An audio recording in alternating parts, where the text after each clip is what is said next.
Welcome back.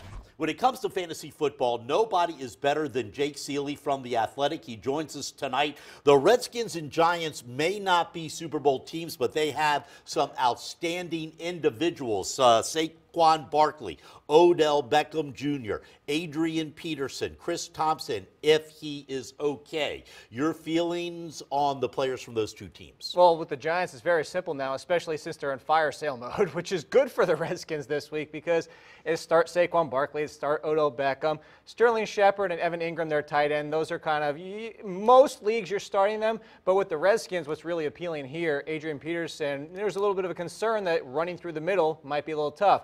They traded Damon Harrison, so it just got super easy because this defense already wasn't that good to begin with, and they just got rid of their best run defense. So, you start Adrian Peterson. If Chris Thompson's healthy, you start him. The only question for the Redskins, obviously, is still what's going on at wide receiver.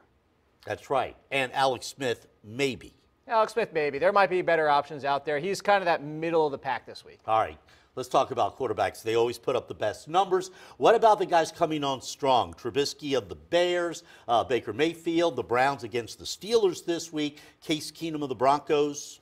Yeah, so we talked about it last week. If you're looking at Baker Mayfield, he's in the middle of that four-game stretch I was telling you about where it doesn't get better for most quarterbacks. The thing with Trubisky and Baker Mayfield is you have to understand the risk that's involved when you're dealing with a quarterback that's young. They're going to be more risk-heavy than a lot of the other options, like Alex Smith. Safer floor if you don't want to risk that you get only 3 points because they have a bunch of turnovers. But if you're looking for the upside potential, given how high they've played at their level already and the matchups that they have, especially Trubisky facing the Jets as well, that's where you go for that potential. That's where if you want that big score. All right, who are Jake's fantasy sleepers this week? Well, we got two really nice ones. If you haven't started Phillip Lindsay yet, you need to. Even if Royce Freeman is out there for the Broncos, you start Phillip Lindsay too because he's a great run.